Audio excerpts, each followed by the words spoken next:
सो prism start करते हैं। Prism ये रिफ्रैक्शन है, ये भी है ना, refraction through the plane surface.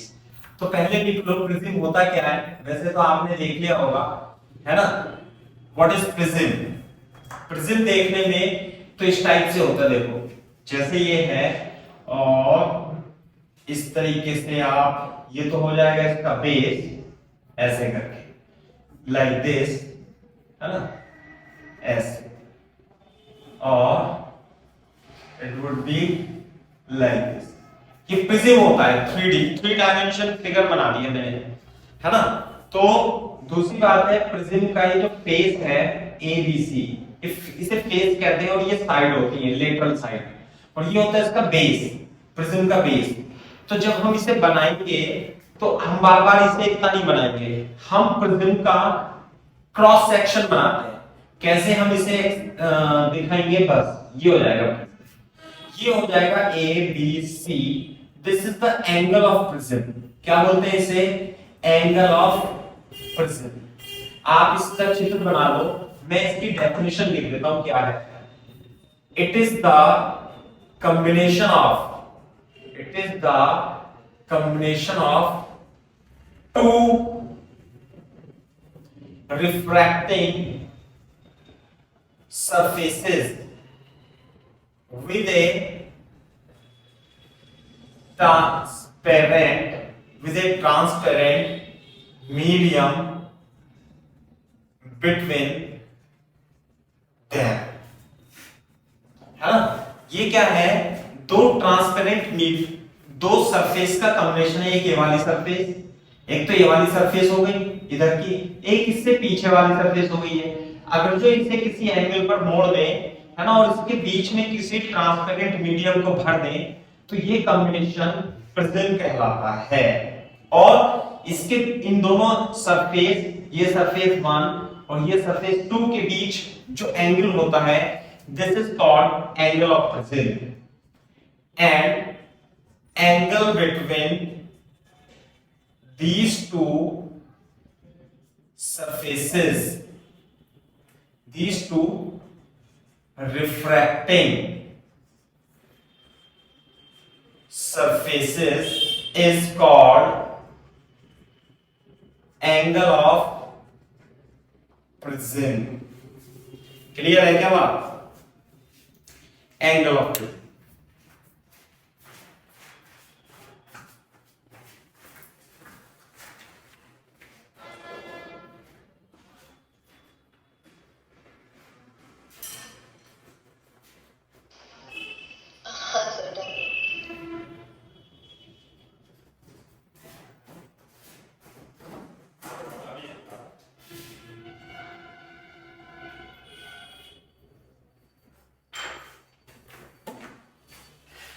ठीक है भाई।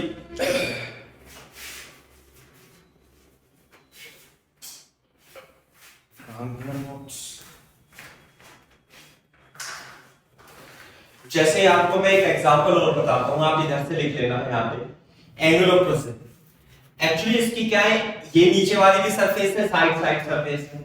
अगर जो मान लिया लाइट इस वाली सरफेस पे इंसिडेंट होती है और ऐसे करेगी, फिर ऐसे निकल जाएगी, तो एंगल ऑफ प्रिज्म जो होगा, ये होगा एंगल ऑफ प्रिज्म, है ना। अगर जो मान लिया ये प्रिज्म है, प्रिज्म मतलब ये, अब लाइट मान ले इधर से आती है, ऐसे जा करके यूं चली जाती है, आगे बात समझ में, है ना। तो ये ऐसे देखें, लाइट ऐसे आई इस वाली सरफेस से, यूं मुड़ी और फिर यूं बाहर निकल जाएगी। तो एंगल ऑफ प्रिज्म जो होगा, ये B वाला एंगल है, it would be the angle of prism. Clear है क्या बात? इसी कोई सा भी हो, जिन दो सरफेसेस पर लाइट इंसिडेंट होगी और एक से निकलेगी और एक पे आएगी, तो उन दोनों के बीच का जो एंगल होता है वह एंगल ऑफ प्रिज्म होता है ना। इस टाइप का भी प्रिज्म हो सकता है जिसकी रिफ्रैक्टिंग सरफेस ऐसे हो, मान लिया ऐसे करके, ये ऐसे ऐसे, ये भी प्रिज्म हो सकता है ना, डिफरेंट शेप का। तो ये इंसिडेंट रे होगी और ये रिफ्लेक्टेड रे होगी। तो ये वाला जो एंगल होगा, this angle is called angle of prism. बात समझ में आती है? एक एग्जांपल और देता हूं मैं आपको प्रिज्म के एंगल का, है ना। कैसा भी प्रिज्म हो सकता है, थोड़ा प्रिज्म टेढ़ा मेढ़े टाइप का, इरेगुलर शेप का भी हो सकता है। तो इंसिडेंट लाइट ऐसे आएगी और ऐसे चली जाएगी, तो ये वाला जो होगा it would be the angle of prism, ऐसे कहलाता है।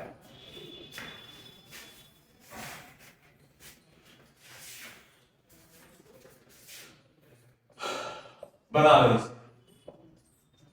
कुछ मैं assumptions लिखूंगा इसकी कैलकुलेशन के लिए। एंगल ऑफ प्रिज्म से रिलेटेड क्वेश्चन को करने के लिए, प्रिज्म से रिलेटेड क्वेश्चन करने के लिए कुछ assumption है, वो मैं आपको लिख देता हूं।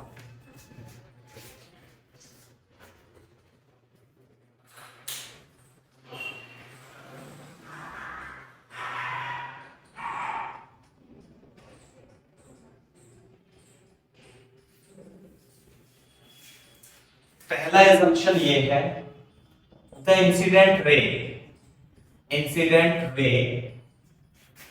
is in the plane, incident ray is in the plane of face ABC और incident comma emergent और incident emergent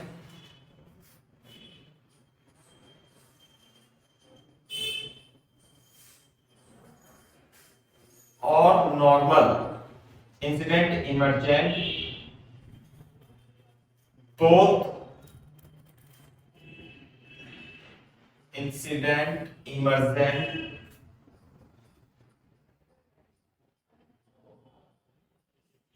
rays should lie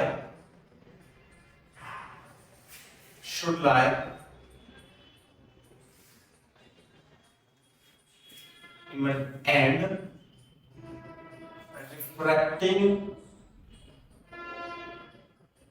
refracting surfaces and normal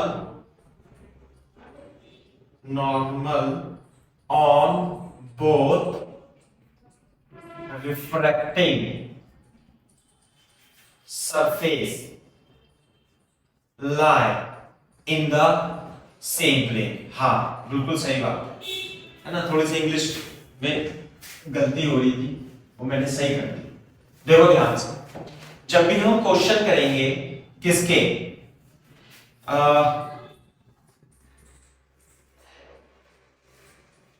prism के, तो अपन क्या कंसीडर करेंगे, अपन इस तरीके से कंसीडर करेंगे, लाइक दिस।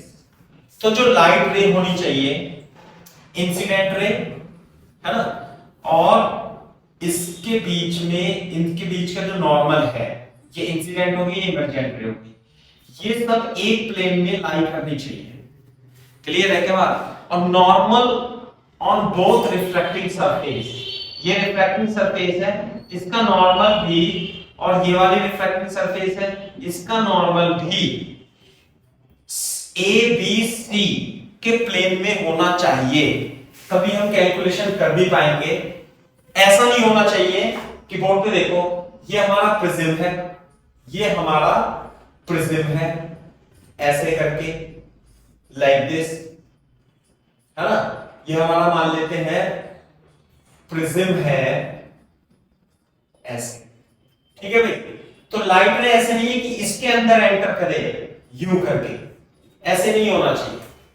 लाइट रे को इस सरफेस के प्लेन में होना चाहिए, ऐसे नहीं है कि इसके अंदर ऐसे एंटर कर रही है इधर से। बात समझ लो, ऐसे यू करके ऐसे एंटर नहीं करना चाहिए, यूं उसके अंदर नहीं घुसनी है। क्या होना चाहिए कि ये जो रिफ्रैक्टिंग सरफेस है और ये रिफ्रैक्टिंग सरफेस है, और इसके जो नॉर्मल है, साथ में इंसिडेंट रे और ये रिफ्रैक्टेड रे जो होने चाहिए वो प्लेन एबीसी के प्लेन के अंदर ही होना चाहिए, उससे किसी एंगल पर नहीं होने चाहिए। ये है इसका assumption.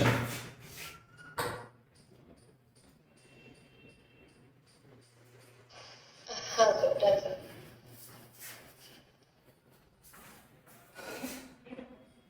है ना? तो एक तो ये हो गया। दूसरा assumption लिख लो। सेकेंड assumption क्या है? We only consider, पहले लिख लो इसे। We only consider the case in which both refracting surfaces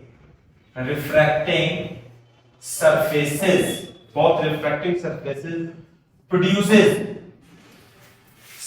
same deviation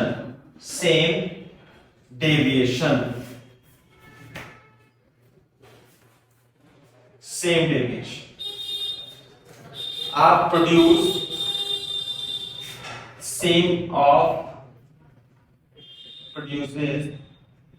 produces some deviation since prism are used to produce maximum deviation produce maximum deviation.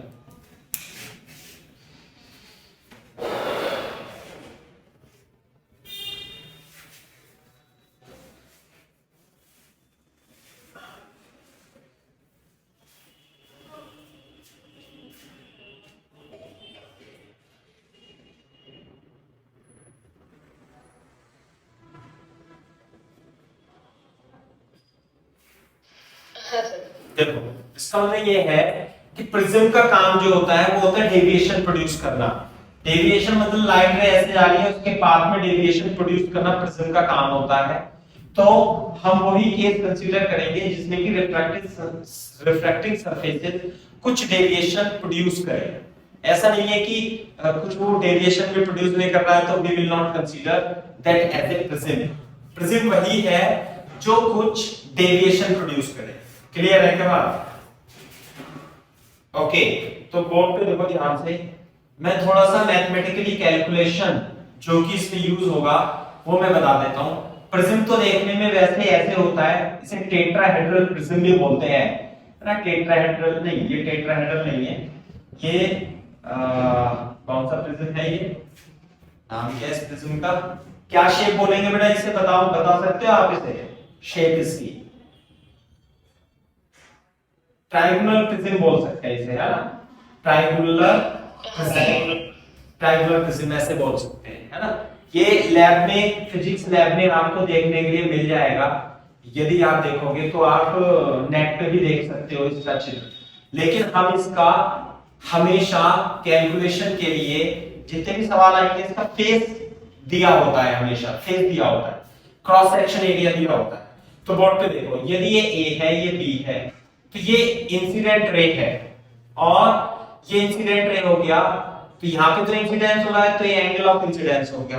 दूसरी बात, इसे जाना चाहिए था सी रे, लेकिन क्योंकि यहाँ पे तो एयर है मान लेते हैं और ये है डेंसर मीडियम, ये ग्लास होता है प्रिज्म का, तो it will bend towards the normal. ये हो जाएगा normal, this is the normal, और ये हो जाएगा R1 एंगल ऑफ रिफ्रैक्शन। अब बोर्ड पे देखो, अब ये फिर से यहाँ पे रिफ्रैक्शन होगा, इसे जाना चाहिए तो था सीधा, लेकिन क्योंकि ये डेंसर से एयर में जा रहा है तो ये तो हो जाएगा normal, it will move away from the normal. Clear है क्या बात? तो बोर्ड पे देखो, इसे मान लेता हूं मैं R2 और ये जो एंगल हो जाएगा it is called angle of emergent. क्या बोलते हैं इसे? ये तो हो गया I is the angle of incidence, और what is E is the angle of emergence. Clear है क्या बात? और R1 R2 तो एंगल ऑफ रिफ्रैक्शन है ना, इधर रिफ्रैक्शन हो जाएगा, इंसिडेंट एंगल हो जाएगा। क्लियर है क्या बात? अच्छा बोर्ड पे देखो एक बार, ए ऐसे करके, ठीक है? अगर जो मैं इसे एंगल ए समझूं और इसे मैं अल्फा समझू थोड़ी देर के लिए, तो इसे मैं क्या समझूंगा, इसे P और इस पॉइंट को Q मान लेता हूं और इसे PQR मान लेता हूं ऐसे करके। तो इन ट्राइंगल PQR क्या आप मेरे को बता सकते हो कि R1 plus R2 plus alpha इसको 180 डिग्री होगा? क्लियर है क्या बात इस वाले ट्रायंगल की? हाँ सर। ठीक है। साथ में इन क्वाड्रिलेटरल APRQ देखो एंगल ए और ये एंगल जो होगा 90 डिग्री होगा बेटा। दिस एंगल इज 90 डिग्री क्योंकि नॉर्मल है, plus 90 plus alpha plus again this angle is 90 degree is equal to कितना हो जाएगा 360 डिग्री। क्वाड्रिलेटरल कोई भी क्वाड्रिलेटरल है उसके इनर एंगल्स का जो सम होता है वो 360 डिग्री होता है, तो a plus alpha is equal to 180 degree आ जाएगा। This is the equation number 1, this is equation number 2। Clear है क्या बात? तो हमेशा ध्यान रखना है अपने को, इक्वेशन नंबर 1 और 2 को देखोगे तो R1 plus R2 plus alpha ये भी 180 ये भी 180 and it is equal to a plus alpha, they will cancel out each other, so R1 plus R2 is equal to a। ये हमेशा वैलिड रहता है, कॉपी करो।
से आप लिख लेना दिस इज इंसिडेंट रे,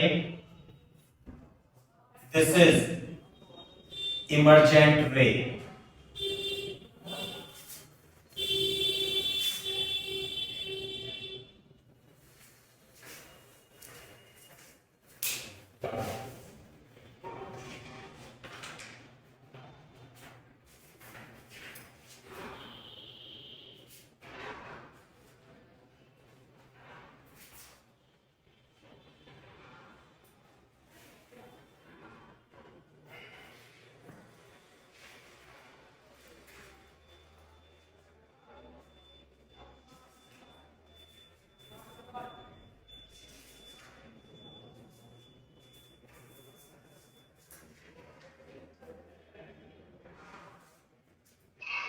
हाँ सर, that's it.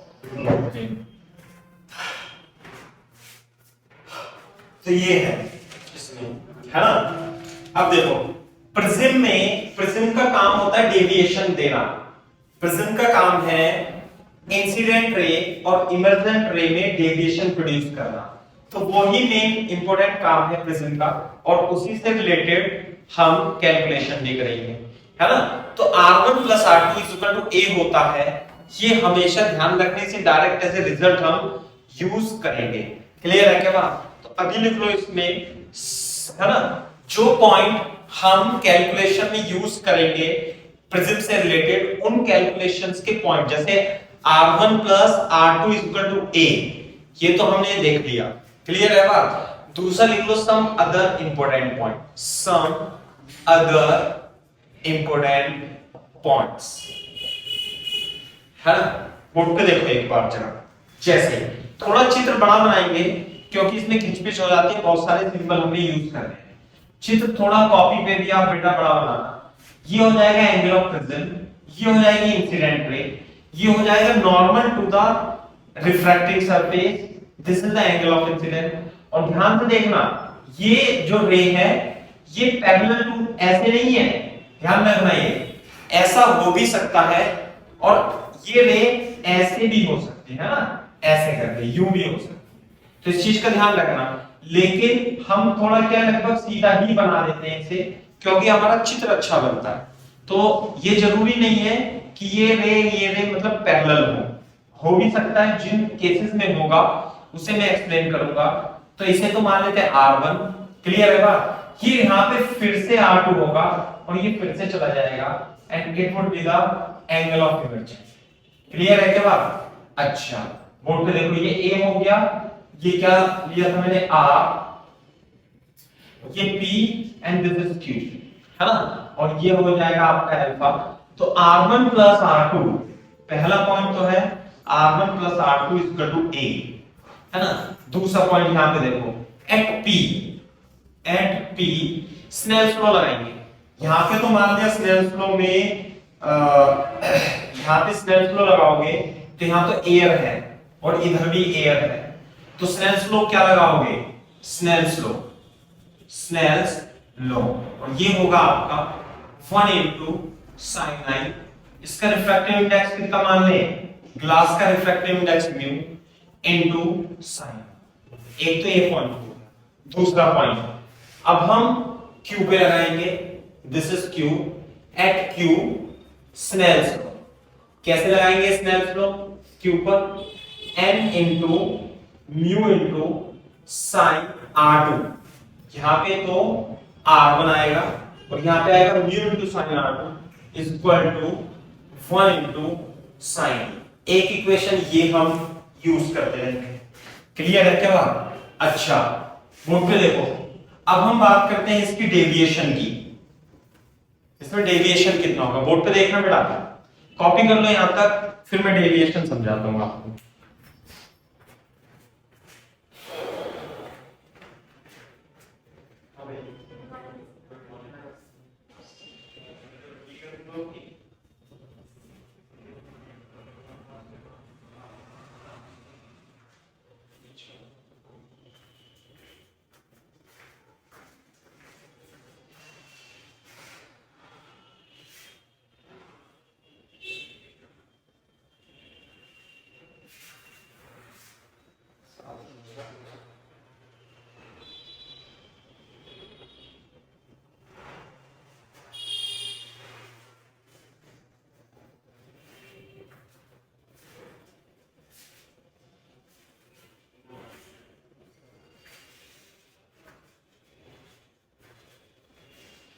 हाँ सर, डन सर। ठीक है, अब देखो डेविएशन, ये इंसिडेंट रे है और ये इंसिडेंट रे ऐसे जाना चाहिए रे से, लेकिन जा रही है ये ऐसे फाइनली, तो ऐसे जाकर के ऐसे मुड़ गई, तो this is the deviation, clear है क्या बात। तो ये ऐसे जाना था और ऐसे मुड़ गई, तो ये होगा डेविएशन, क्लियर है क्या बात, दिस इज द डेविएशन।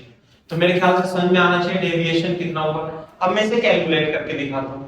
अगर जो एंगल टोटल एंगल I है और ये एंगल है आपका R1 और ये से जाना चाहिए था ऐसे, तो ये जो एंगल होगा ये, इससे मैं क्या लिख लूं, इसे मैं I माइनस R1 लिख सकता हूं क्या, क्यों भाई, I माइनस R, ठीक है ना सौजन्या।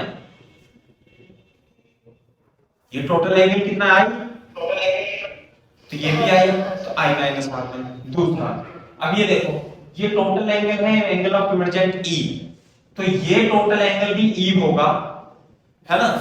लेकिन यहां पे देखना जरा, ये वाला जो एंगल होगा ये होगा E माइनस R, इसलिए मैंने कहा था थोड़ा बड़ा बना लेना चाहिए, है ना, E माइनस R।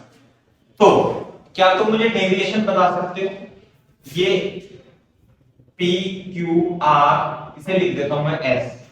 अब देखो इन ट्राइंगल, कौन से ट्राइंगल में? P S Q, in triangle P S Q, clear है क्या बात? P S Q. तो ये एक्सटीरियर एंगल है, it would be the sum of interior two angles I minus R one plus E minus R. ये मेरे को बात बताओ, ये समझ में आती है नहीं? जैसे एंगल है ना ये वाला, ऐसे करते थे ना alpha equal to beta and gamma, तो sum of the interior two angle is equal to alpha. ये फॉर्मूला लगाते हैं ना,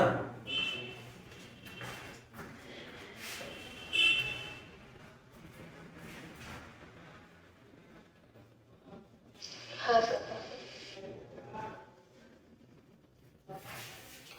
क्लियर है क्या बात? तो I plus E minus R1 plus R2, तो I plus E minus what is R1 plus R2? It is equal to A. So this is the deviation. What is it? This is the deviation in the deviation between incident and emergent ray. Incident and emergent ray में deviation जो होगा I plus E minus A के बराबर होगा।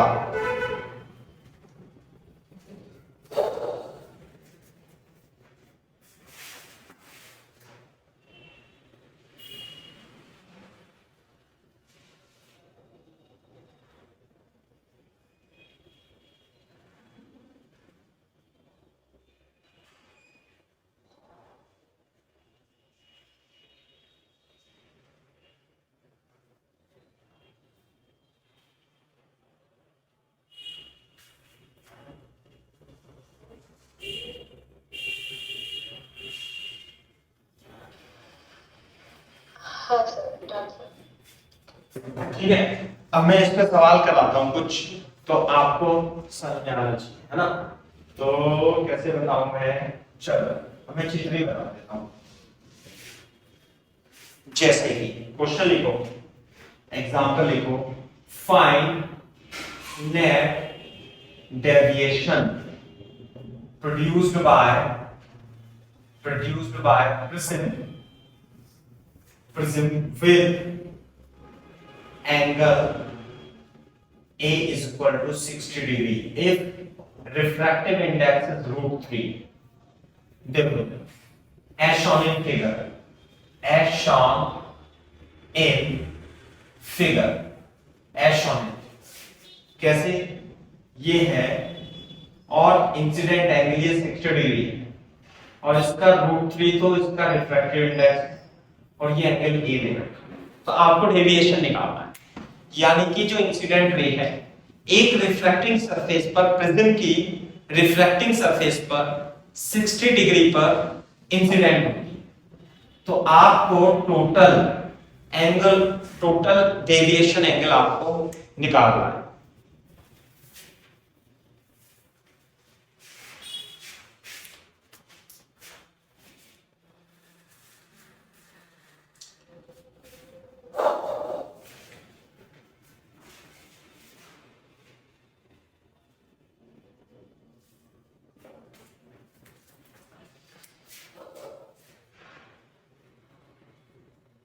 भाई ये तो ऐसे ही बना के रखना है ना, ये हो जाएगा A ऐसे, and this is 60 degree and this is incident angle I is equal to 60 degree, this is incident ray.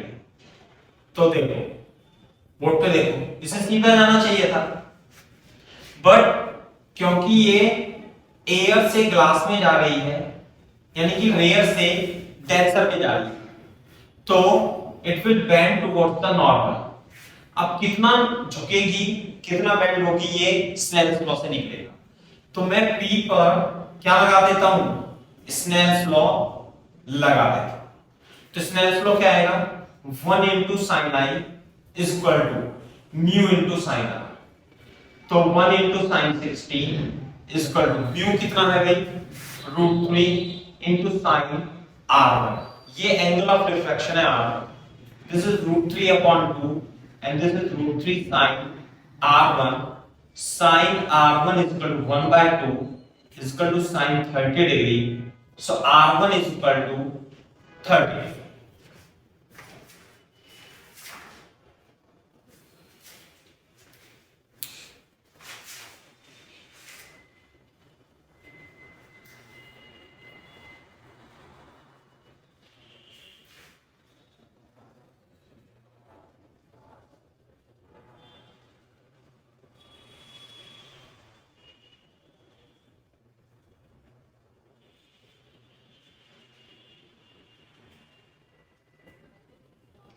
हाँ सर, डन सर।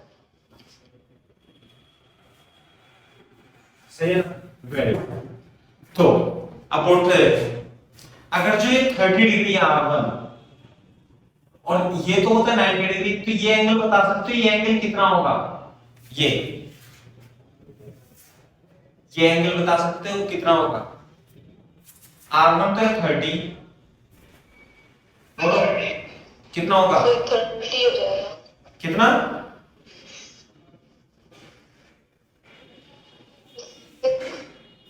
ये नॉर्मल, 30 हो जाएगा। ये नॉर्मल होता है, नॉर्मल ये होता है 90 डिग्री।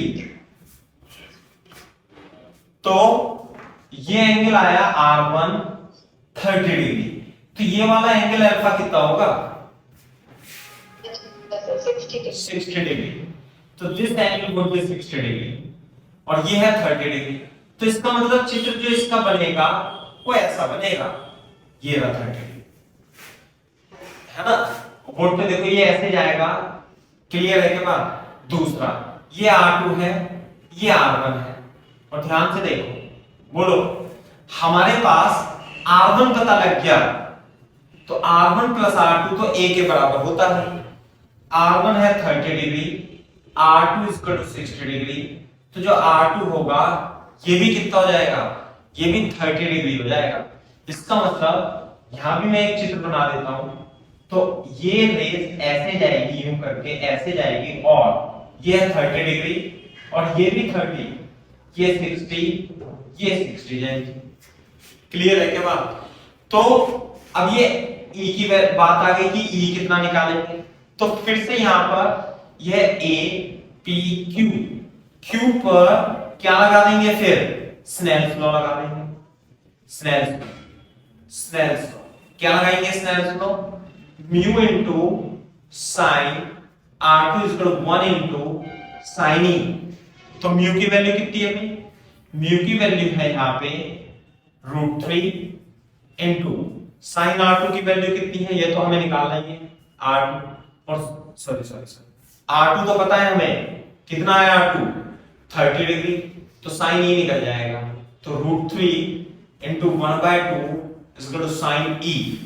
तो बेटा sine e is equal to √3 upon 2 is equal to sine 60 degree. तो एंगल ऑफ इमर्जेंस आ गया 60 डिग्री। हमें निकालना total deviation. Total deviation mean ये तो हो गया डेविएशन, तो डेल्टा जो होता है, वैसे तो मैंने इसका फॉर्मूला आपको लिखा दिया था, i plus e minus a के बराबर होगा। तो इंसिडेंट एंगल कितना है 60 डिग्री, और e भी कितना है 60 डिग्री, और a भी कितना है 60 डिग्री, तो कैंसिल हो जाएगा, तो deviation will be equal to 60 degree only.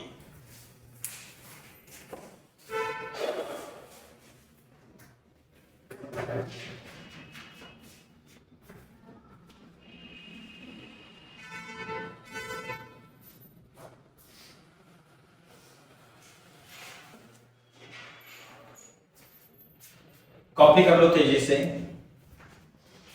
तो मैं सवाल करता हूं।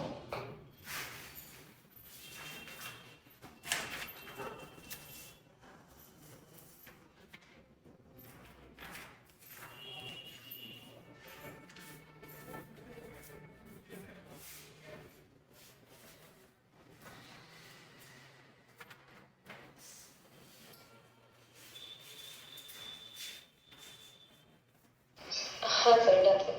ठीक है ना। तो दूसरा क्वेश्चन लिखो।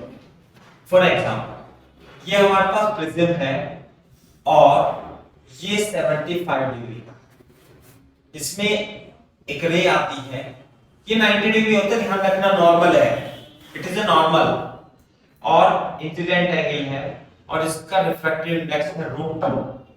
उसके बाद ये जो रेज है यहां ऐसे आती है, मान लीजिए ऐसे कैसे नहीं जाएगी, यूं करके जाएगी और ये इस वाली सरफेस को ग्रेस करते हुए चली जाती है ऐसे यूं करके।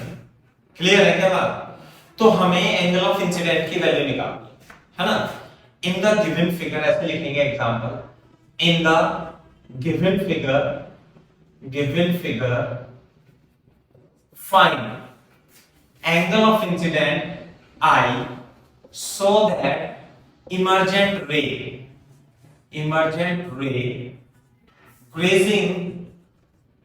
grazing का मतलब है उससे चिपकती हुई जाती है, grazing other refracting surface। Clear है क्या बात। तो हमें I की वैल्यू इसमें फाइंड करनी है।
सही है बात। देखो बोर्ड पे देखो ध्यान से, क्या आपको ये ग्रेजिंग की कंडीशन में से कुछ याद आ रहा है कि टोटल इंटरनल रिफ्लेक्शन क्या होता था। ये जब किरण यहाँ पे टकराएगी, देखना जरा, यहाँ पे जब टकराएगी तो डेंसर से रेयर में रिफ्लेक्शन हो रहा है। तो यदि ये इसे ग्रेस करती हुई जाती है तो आप मेरे को बता सकते हो ये एंगल कितना होगा डेंसर मीडियम में। तो क्रिटिकल एंगल के बराबर होगा, किसके बराबर होगा पता है ना, ये थीटा सी, ये क्रिटिकल एंगल के बराबर होगा। तभी डेंसर से रेयर में जा रही हुई रे और ये ऐसे ग्रेस करती हुई निकल जाएगी। अगर जो ये वाला एंगल ये R2 जो है, if this angle is greater than theta C तो क्या होगा पता है आपको, अरे TIR हो जाएगा ये। क्लियर है क्या सौजन्या। और अगर जो ये जस्ट थीटा सी के इक्वल हुआ तो ये इसे ग्रेस करता हुआ जाए। बात समझ में आ गई नहीं। तो साइन थीटा सी की वैल्यू कितनी होती है भाई, ये तो होती है 1/μ, यानी कि म्यू की वैल्यू तो √2 है, तो थीटा सी हो गया आपका 45। क्लियर है। अब हम उल्टा कर रहे हैं, ये तो हो गया R1 और ये हो जाएगा R2 और जो R2 होगा वो होगा थीटा सी। लेकिन R1 प्लस R2 हमेशा किसके बराबर होता है, A के बराबर। तो R1 और R2, ये R2 है और ये कितना हो गया 45 डिग्री। साथ में A की वैल्यू कितनी है भाई, A की वैल्यू है 75, तो R1 हो जाएगा 30 डिग्री। क्लियर है क्या बात। बोर्ड पे देखो, अब ये तो I है तो हमें R1 पता है, I निकालना है, तो इस पॉइंट को मैं P मान लूं। तो क्या करेंगे हम, P पर स्नेल्स लॉ लगा देंगे और स्नेल्स लॉ लगाएंगे 1 into sin I is equal to mu into sin R। sin I is equal to mu की वैल्यू कितनी है भाई, √2 इनटू साइन R1 कितना है, साइन 30, तो √2 into 1/2 is equal to 1 upon √2, this is sine I, और I is equal to कितना हो जाएगा भाई, I 45 डिग्री। क्लियर है क्या?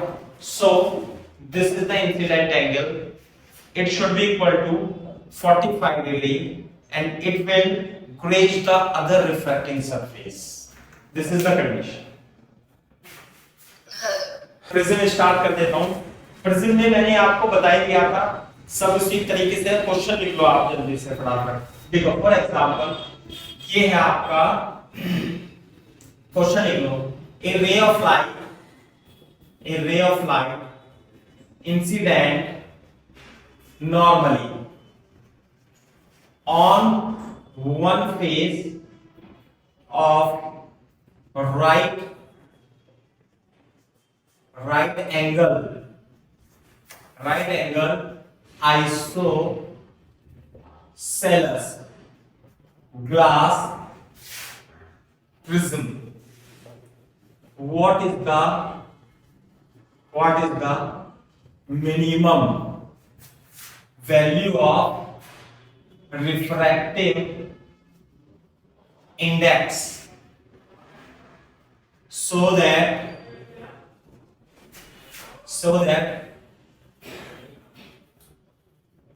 total internal reflection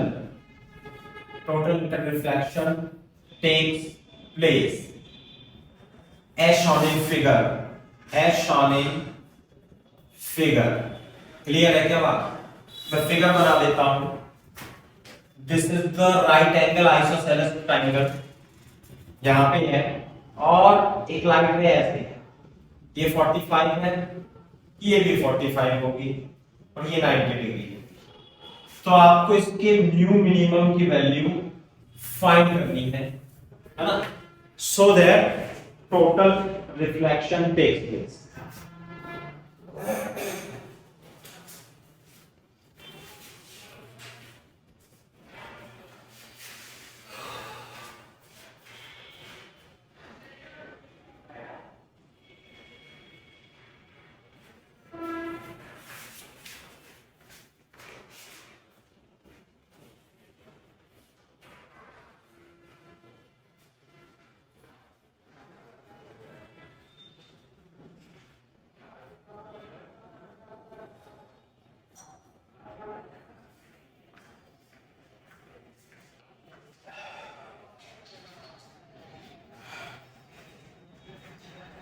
हाँ भाई,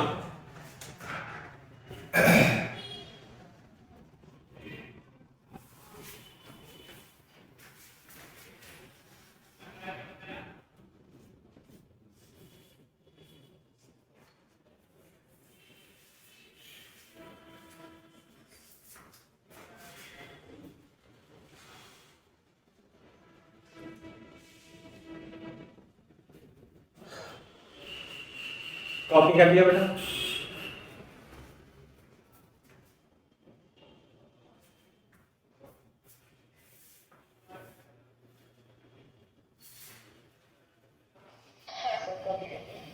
देखो बोर्ड पे देखो, हमें वैसे ये प्रिज्म तो है, लेकिन प्रिज्म का क्वेश्चन नहीं है, तो TIR और रिफ्रैक्शन का ही क्वेश्चन है ना, ये सब हम कर चुके हैं।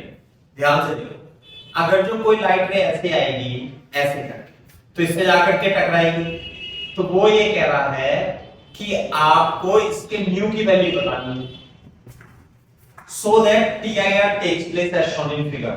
यहाँ पे TIR होना चाहिए। TIR का मतलब है, देखो ये तो नॉर्मल हो गया, तो एंगल ऑफ इंसिडेंट है, ये एंगल ऑफ इंसिडेंट। तो ये TIR होने के लिए कंडीशन क्या है कि ये जो angle of for TIR angle of incidence greater than equal to theta. बात समझ में आती है नहीं? है ना? अब ये है isosceles right angle triangle. Isosceles right angle ये 45 45 45। अगर जो ये 45 है, तो ये 90 डिग्री होगा, ये 45 डिग्री होगा, तो आई की वैल्यू भी कितनी हो जाएगी 45 degree. It mean it should be equal to like this is the condition. और अगर जो मैं दोनों तरफ साइन ले लूं तो it should be greater than sin theta c, क्योंकि इंक्रीजिंग फंक्शन है, साइन ऑफ इक्वलिटी सेम रहेगा। तो ये हो जाएगा 1/√2 is greater then sin theta c। लेकिन अगर जो इसका रिफ्रैक्टिव इंडेक्स म्यू है और क्रिटिकल एंगल थीटा c है, तो sin थीटा c जो होता है वो 1/μ होता है। ये हमेशा आपको वैलिड है, चाहे कुछ भी हो जाए। म्यू में और थीटा सी में मटेरियल की यही रिलेशन होता है। तो sin थीटा सी को क्या लिख लूंगा भाई मैं, it can be written as 1/μ और म्यू इज ग्रेटर देन √2। तो म्यू की वैल्यू √2 से बड़ी होनी चाहिए, तो यानी मिनिमम वैल्यू कितनी हो गई, इसलिए म्यू मिनिमम इज √2। तो म्यू की वैल्यू अगर जो यहाँ पे TIR होना है ऐसे करके, तो रे ऐसे चली जाएगी, है ना, 45 है, ये भी कितना है 45, और ऐसे चली जाएगी। तो TIR होने के लिए इसकी वैल्यू जो होनी चाहिए √2 से ज्यादा होनी चाहिए, तब TIR।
ये इंसिडेंट रे है,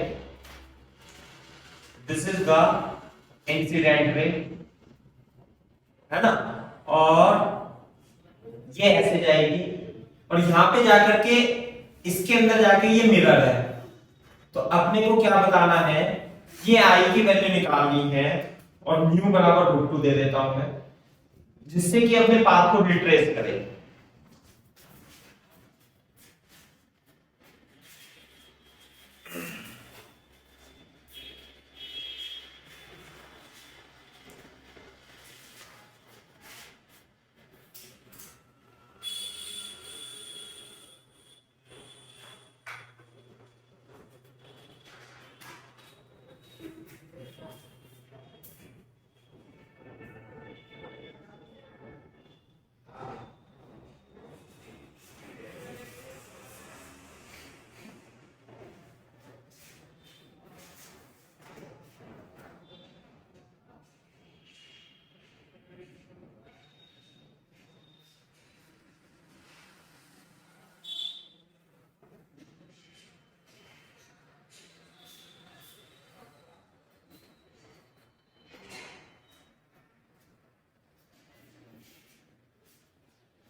सही है भाई, बोर्ड पे देखो। तो कैसे करेंगे बताओ मैं, ये है like this, so incident angle it should be I, it should go like this. Retrace करने के लिए जो इंसिडेंट रे है वो नॉर्मली इंसिडेंट होना चाहिए, तभी अपने पाथ को रिट्रेस कर सकते। क्लियर है क्या बात? अच्छा अच्छा, इसमें थोड़ा सा मेरे को देना पड़ेगा। ये 30 डिग्री है ना, ये 30 डिग्री दिया हुआ है क्वेश्चन में, सही है। अब ये 30 डिग्री है तो ये 90 डिग्री हो गया, तो ये 60 डिग्री हो जाएगा, तो ये 30 डिग्री हो जाएगा, सही है क्या बात? तो अब हम निकाल देंगे, अब तो हम स्नेल्स लॉ लगा देंगे। क्या लगाएंगे, 1 into sin i is equal to √2 into sin r, और r की वैल्यू कितनी हो जाएगी भाई यहाँ पे, ये तो नॉर्मल है, r की वैल्यू हो जाएगी sin 30, तो sin i is equal to √2 into 1/2 1/√2 sin i is equal to sin 45 degree sin i is equal to 45। तो i की वैल्यू क्या होनी चाहिए? 45 डिग्री होनी चाहिए। कॉपी कर लो थोड़ा तेजी से।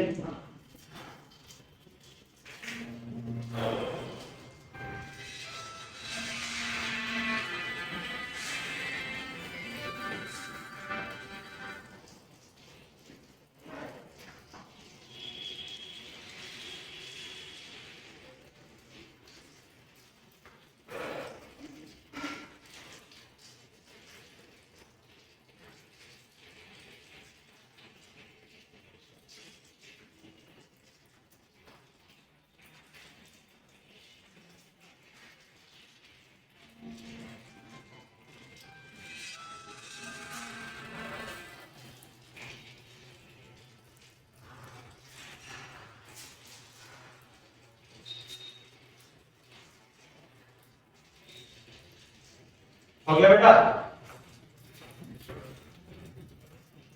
एक सेकंड। हाँ कर दो। शुद्ध बना लेता हूँ।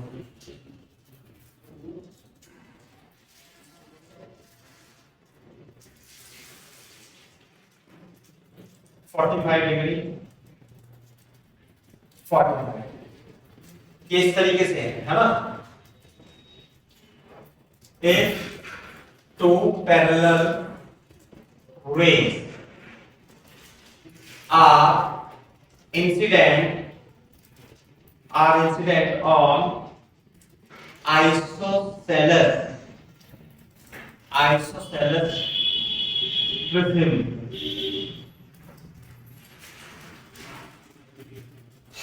as shown in figure ऐसे दो पैरेलल रे है आपकी symmetrically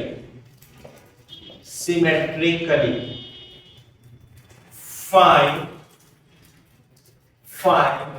angle between these two rays after refraction through prism after reflection through prism।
हाँ भाई कैसे करेंगे देखो इसमें कर लिया कॉपी।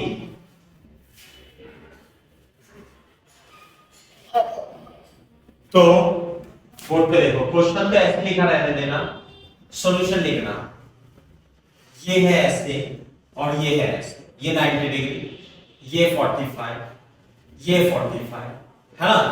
अब बोर्ड पे देखो ये सिमेट्रिकली ऐसे आ रही है तो ये रिफ्लेक्शन यहां से तो सीधी चली जाएगी। ये तो भाई ये तो I 0 है ना तो R भी 0 हो गया, सीधी चली जाएगी। रिफ्लेक्शन होगा इस पॉइंट पे, इसे जाना चाहिए था सीधी, लेकिन ये डेंसर से लेयर में जा रही है। अच्छा म्यू नहीं दिया हुआ, म्यू लिख लो इसका √3/2। म्यू जो है वो √3/√2 है ना ऐसे। तो ये क्या हो जाएगी, नॉर्मल से दूर चली जाएगी ऐसे। क्लियर है क्या बात? तो क्या मेरे को आप ये एंगल जो होगा ये एंगल तो हो जाएगा इंसिडेंट एंगल इंसिडेंट एंगल देखते के साथ ही आप बता सकते हो ये 90 डिग्री है, ये 45, तो I की वैल्यू 45 होगी और R निकालना है मेरे को। समझ में आई बात? तो निकाल दूंगा मैं इस पॉइंट पे स्नेल फ्लो लगा देता हूं। कितना √3/2 into sin I is equal to 1 into sin R। तो √3/2 into sin 45 is equal to sin R। तो √3/2 into 1/√2 into sin R, √3/2 sin R। तो R की वैल्यू हो जाएगी 60 डिग्री, क्योंकि ये कितना होता है 60 डिग्री। सही है, तो ये वैल्यू आ गई बेटा 60 डिग्री। सिमिलरली ये भी क्या होगी, ये जो डेविएशन ये होगा, एक मिनट गलती करता हूं मैं, ये 60 डिग्री थोड़ा ना होगा, नॉर्मल से जो होता है ये होता है 60 डिग्री। देखना बेटा,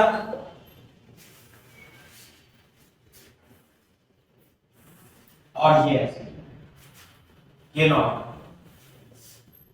ये होगा 60 डिग्री। तो मेरे को ये बता दो ये वाला एंगल कितना होगा अल्फा, बता सकते नहीं?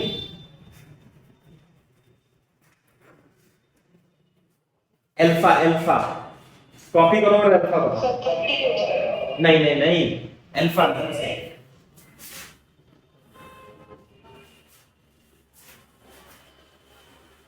अरे ये तो आई था ना 45।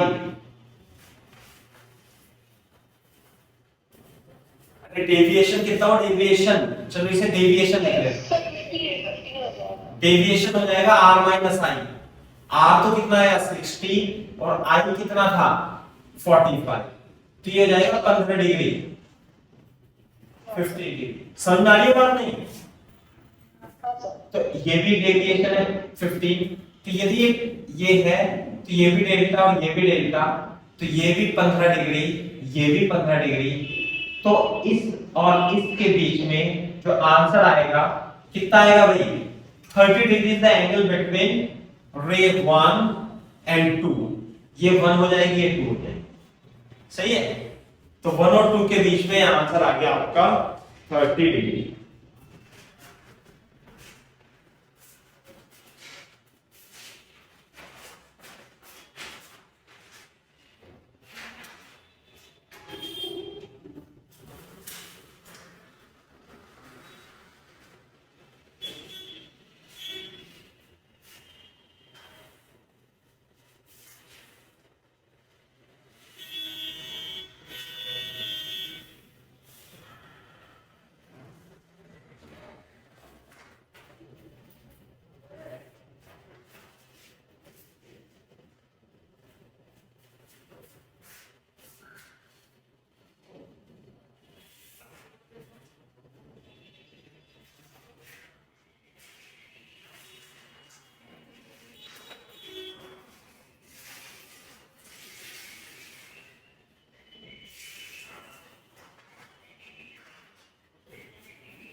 अच्छा, तो ऐसे करते हैं।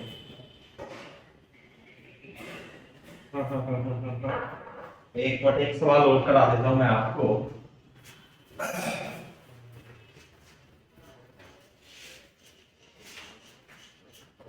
ये है ना, देखो, find the deviation, find the net deviation in the given figure, in the given figure। Clear है क्या बात? तो हाँ, ये रहा, ये एंगल है, ये मान लिया 60 डिग्री है, ये भी 60 डिग्री है और ये भी 60 डिग्री है, इंसिडेंट रे है ना, और ये 45 डिग्री पर इंसिडेंट होती है। समझ में आएगा? तो आपको नेट डेविएशन और म्यू की वैल्यू जो है वो √3/√2 नेट डेविएशन निकालना है। टोटल कितना डेविएशन होगा। इंसिडेंट एंगल आई की वैल्यू ये 45 डिग्री आपको बताना है। नेट डेविएशन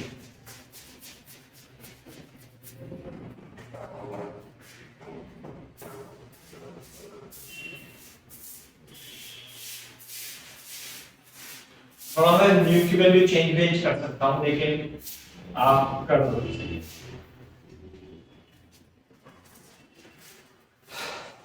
हाँ भाई,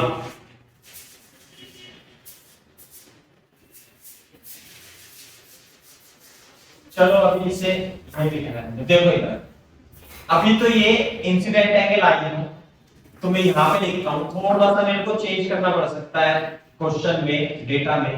बोर्ड पे देखो, इसे आप थीटा मान लो, सॉल्यूशन में थीटा लिख लो।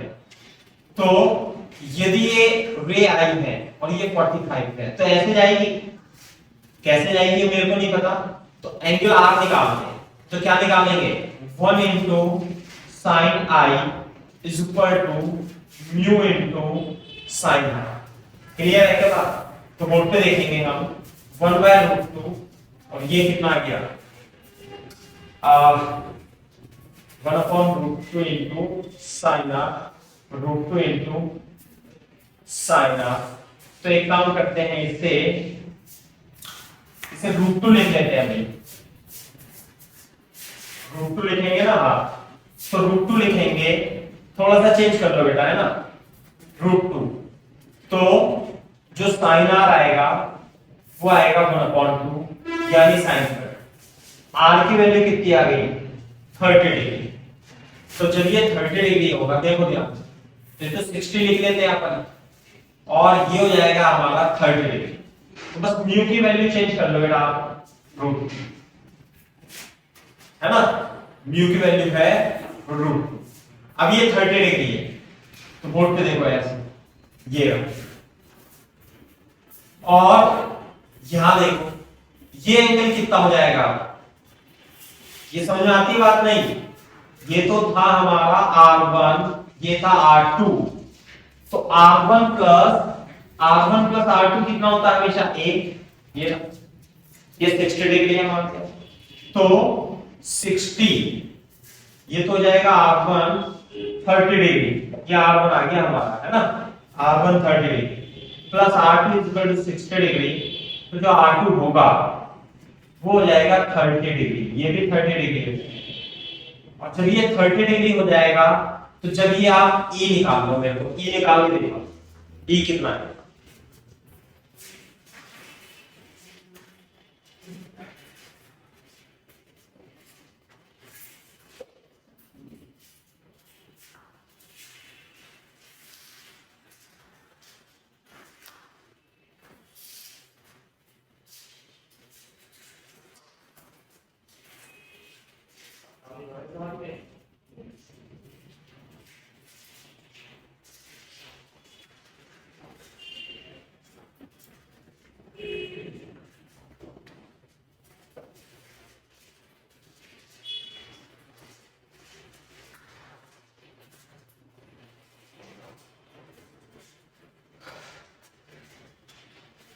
E की वैल्यू कितनी आएगी सौजन्या?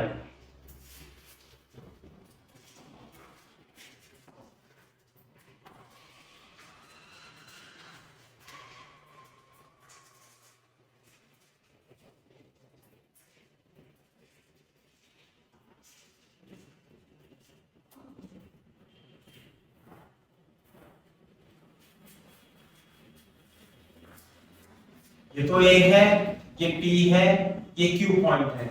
एट Q क्या लगाएंगे, स्नेल्स लॉ लगा देंगे।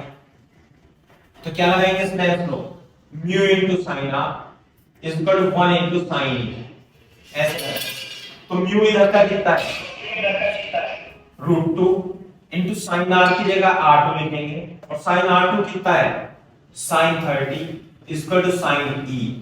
तो √2 इनटू 1/2 साइन e, तो साइन e जो होगा 1/√2 और ये आ जाएगा साइन 45।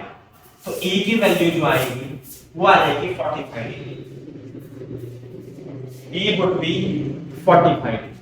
तो बोर्ड पे देखो डेविएशन कितना आएगा भाई, this is the deviation, net deviation. मैंने बताया था ना नेट डेविएशन का फॉर्मूला कितना होता है, i plus e minus a।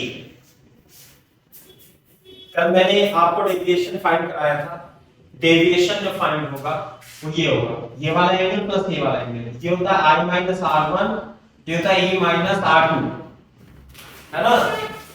Deviation कितना होता है, i minus r1 plus e minus r2। कैसे निकला था, i plus e minus r1 plus r2, i plus e minus a। Clear है बात। तो डेविएशन i कितना है, i था 45 प्लस e भी कितना है 45 और a की वैल्यू कितनी है 60 डिग्री। तो 90 minus 60 is equal to 30 degree is the deviation.